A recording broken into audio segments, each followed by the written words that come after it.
L'armée syrienne et la résistance libanaise dominent les deux quartiers de Jamaïat et d'Al Sultani à Zabadani.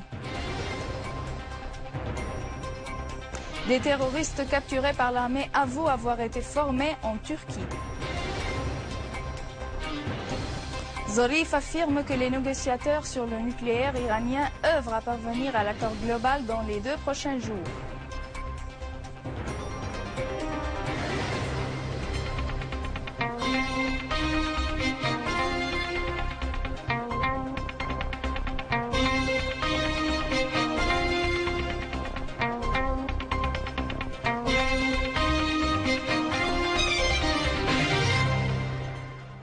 Mesdames et messieurs, bon après-midi après les titres. Voici notre journal.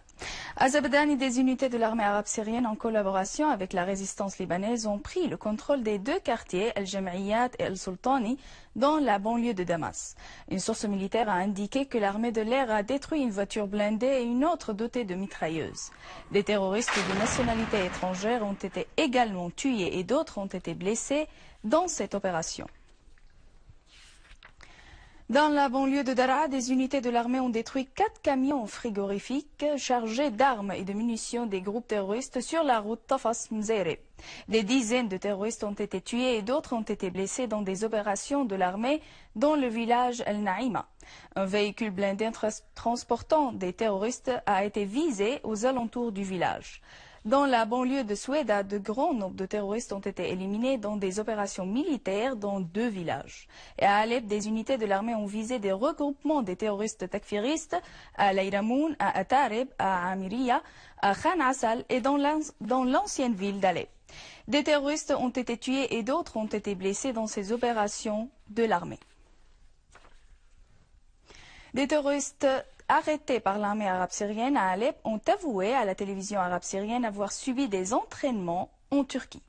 Des terroristes arrêtés à Alep par l'armée arabe syrienne ont reconnu avoir subi des entraînements dans des camps en Turquie par des entraîneurs américains, turcs et qataris. Je suis de Hama et je combats dans les rangs de la brigade de bouclier du gouvernorat de Hama. J'ai travaillé avec le chef du groupe dénommé Abou Bara pendant 4 mois. Ensuite, je me suis rendu au camp d'entraînement à Selqin et j'y suis resté 45 jours. Les entraîneurs américains et turcs nous ont entraînés avant que je sois revenu à Alep et après en Turquie. En Turquie, j'ai suivi une session durant 30 jours avant de regagner Alep. Ensuite, j'ai travaillé pendant 3 mois dans la zone de Salah ad-Din en tant que chef d'un groupe. J'ai aussi travaillé avec une personne dénommée Sultan Mrad qui opère dans la brigade de Sultan Mrad. En coordination avec le surnommé Mrad, nous avons pris d'assaut l'association Zahra dans l'opération de Fatah Halab afin de prendre le contrôle des points où l'armée arabe syrienne s'y positionne afin de bloquer ces lignes de ravitaillement. Nous étions 250 personnes, mais l'opération n'a pas réussi et nous avons été arrêtés par l'armée tandis que les autres ont pris la fuite. J'ai travaillé au camp de Karmid et à Wadi Daif dans la banlieue d'Idlib, ainsi qu'à Kafr Nabouda dans la banlieue de Hama. Nous nous sommes rendus ensuite à la banlieue d'Alep et nous tirions des obus de mortier sur les civils à partir du quartier de Salah ad-Din. Je suis de Hayyan à Alep et je travaille à la brigade de Tawhid. J'ai planifié l'opération de Fatah Halab 10 jours avant le début du mois de Ramadan. Nous avons pris d'assaut certains immeubles où se trouve l'armée en coordination avec le dénommé Abu Dajjana. Nous étions 60 personnes, mais nous avons été assiégés dans les immeubles et arrêtés par l'armée, tandis que d'autres ont été tués et blessés. Je suis d'Alep, du quartier de Sukkari. Nous combattions au camp de Handarat. Nous avons reçu des entraînements pendant 45 jours à Selqin, sous la supervision des officiers turcs, qataris et américains. Nous nous sommes rendus en Turquie et nous avons obtenu $200 pour chacun parmi nous. Nous sommes retournés à Alep pour combattre les forces de l'armée. Nous avons mené des opérations de prise d'assaut, mais nous avons échoué et nous avons été arrêtés. Je suis d'Idlib et j'ai adhéré à la brigade Soukour al-Ghab. Nous étions 60 personnes.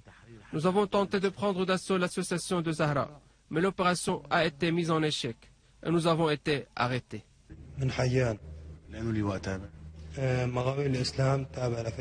Je suis de Hayyan et je travaille dans la brigade de Marawi al-Islam, affiliée à Faylaq Sham. Notre quartier général principal était Khan al-Assal.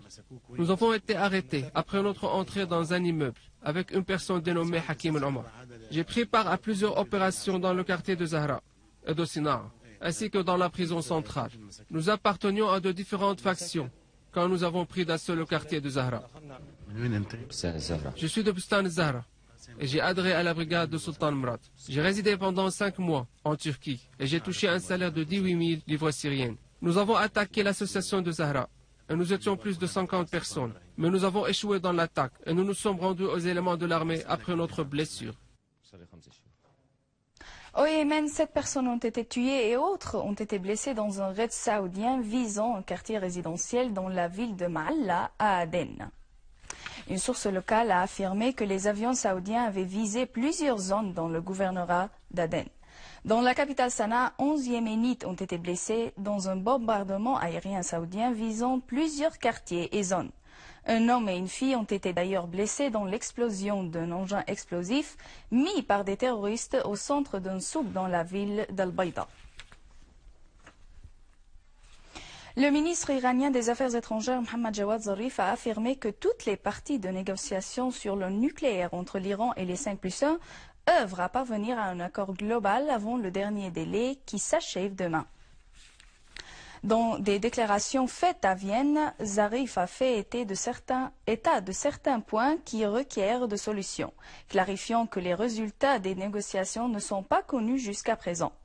Zarif a espéré de parvenir à des résultats qui soient dans l'intérêt du peuple iranien à travers les négociations nucléaires avec les 5+1. Dans le même contexte, un responsable iranien proche de l'équipe de négociateurs nucléaires a annoncé que plus de 70% des questions techniques incluses dans le texte de l'accord global ont été régularisées, ajoutant que les négociateurs espèrent que le reste des questions en suspens seront résolues pendant les 2 prochains jours. À la fin de ce journal, je vous rappelle les principaux titres. L'armée syrienne et la résistance libanaise dominent les 2 quartiers d'Al-Jam'iyat et d'Al-Sultani à Zabadani. Des terroristes capturés par l'armée avouent avoir été formés en Turquie. Zarif affirme que les négociateurs sur le nucléaire iranien œuvrent à parvenir à l'accord global dans les 2 prochains jours. Je vous remercie de nous avoir suivis et je vous rappelle que vous pouvez visiter notre page sur Facebook Syrian TV Channels et suivre nos émissions sur Syrian Satellite Channel sur YouTube pour revoir ce journal et davantage d'informations. Au revoir.